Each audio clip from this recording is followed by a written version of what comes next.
Hello. So if you clicked on this video, you might have been drawn in, I suppose, by the title,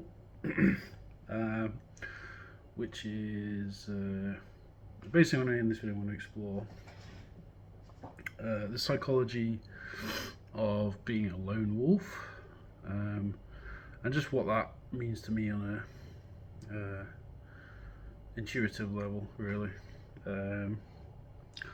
As in some respects that is a big part of my personality, is being somewhat of a loner, acting outside of what would I say, like being a bit of a loner, being a bit of a quiet person, very much an observer, quite analytical, quite at a distance until you get to know me, that sort of thing, right? Which is some traits you probably associate with lone wolf, the archetype of the lone wolf. A few little things out of the way. So in the Myers-Briggs typology in psychology, I'm INTP, intuitive, introverted, intuitive thinking, perceiving.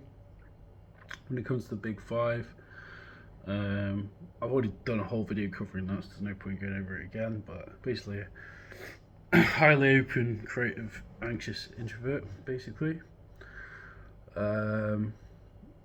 So in some respects my creativity benefits from an internal chaos within my personality. So if I have like have a disorder of mood, which has been diagnosed and I've been having to deal with since the age of 17.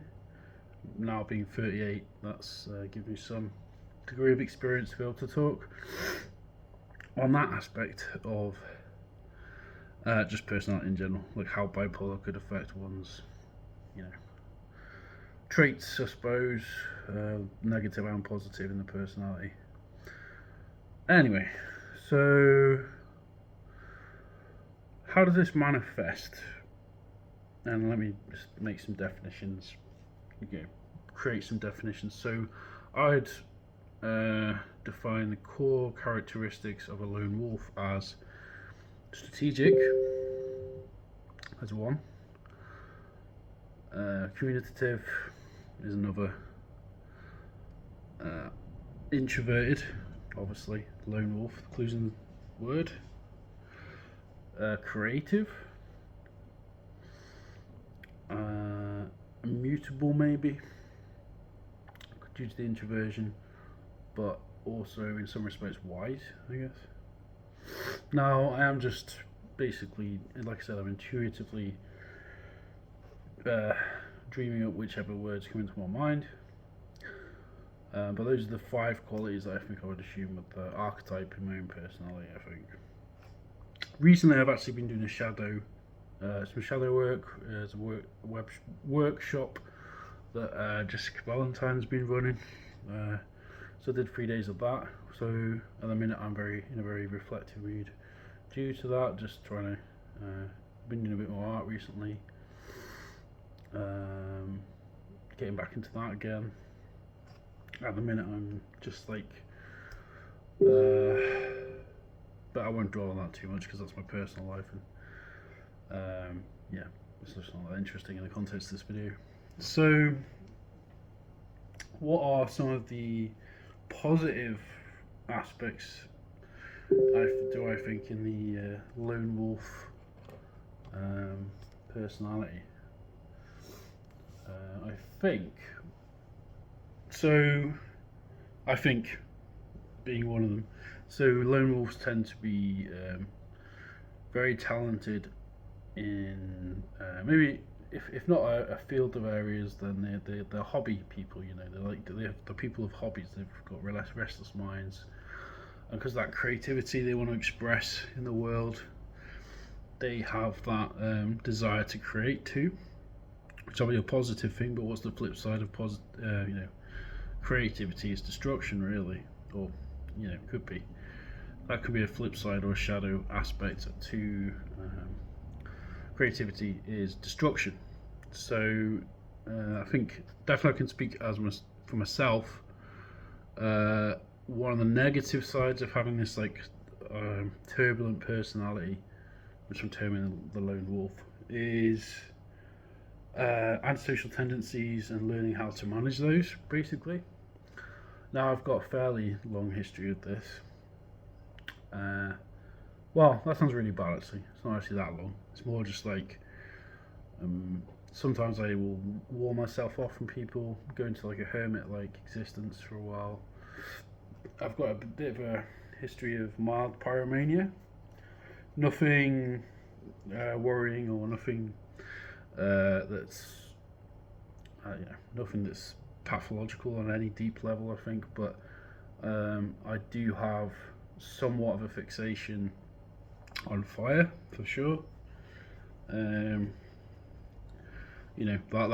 I just like looking at that mostly. I also smoke, so that's also, I don't know if that's like that might be connected somehow. I don't know, but anyway, generally speaking, yeah. On the creative side, yeah, very creative, able to draw in lots of fields of knowledge and wisdom, try and make something new out of it, transformative power of art, yada yada. But on the other side, you've got this negative lens. You can become apathetic, you can become pessimistic, cynical.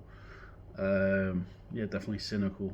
That's one of the harsh lessons of, if you're even, I'm not saying if you're, this is like for people who are relatively smart, so I'm not saying, the upper tier echelons of intelligence. I'm just saying the upper levels of that, right? Because there is a hierarchy to intelligence. There is, and yeah, I mean, there just is. So you have to be aware of that, I think. Also train of thought a bit, but yeah. So obviously they tend to be quite direct, I think. If you have like this lone wolf type of attitude to the world, so directness, bluntness. So that's what in the psychological literature would be called disagreeableness, which I've scored fairly high on the Big Five. So high on openness, high on disagreeableness. I can't remember the rest. There's a whole video on it. You can all watch it. So I'm only going to make this video about 10 minutes. I don't want to ramble on and on and on. One other way, so because I'm exploring like symbolic shadow archetypes at the minute. Obviously, having just done this shadow workshop. The vampire is a common way that my, I guess you'd call it the id, right, would express itself in my imagination. So that, that's like the idea of biting or draining or possessiveness or sexuality as well. I mean, because vampires are seductive too, so there is that aspect of vampires. But that is something that reoccurs in a lot of my artwork as well, as where I explore this symbolic language of the vampire. Now, don't call the medics though. No, I'm not a vampire. It's just rumination, something I ruminate on from mythology, which I find interesting. And I think lone wolves will often have these very niche, often bizarre, sometimes quite macabre interests. Like a lot of lone wolves will be the weirdo who suddenly just knows so much about like a dictatorship's history, down to might know a lot about serial killers, might know a lot about psychological disorders, might know a lot about crime, true crime, and these are areas myself that I'm incredibly interested in, because I'm interested in understanding the darkness, the real, really, really extreme darkness that can exist in human beings.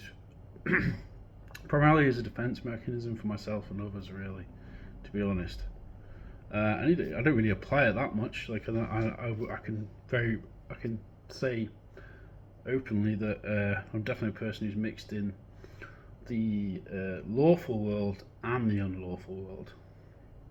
So I'm not admitting to being a criminal here. I'm just saying that I have touched I have been surrounded by people who are, in one way or the other, criminals, right? Now, I'm not a criminal myself. Let me just clarify this. Let me just double clarify it and triple clarify it. I'm not a criminal. I've smoked pot, obviously, like a few times, and who hasn't really? But yeah, there's like, I think in lone wolves there is a tendency to be drawn to the how would you say, the murkier sides of life, the shadow world, if you will, the underworld, if you want to put it in mythological terms, right? That the world underneath the world, not necessarily to participate in it, but as observers often, I think. So, and it's about threat awareness, really. I think so. It's like, because if you were a lone wolf, you still respect the pack, you still protect the pack, but you also you have to keep your wits about you as well, I guess. Maybe it's a pessimistic way to look at the world, really.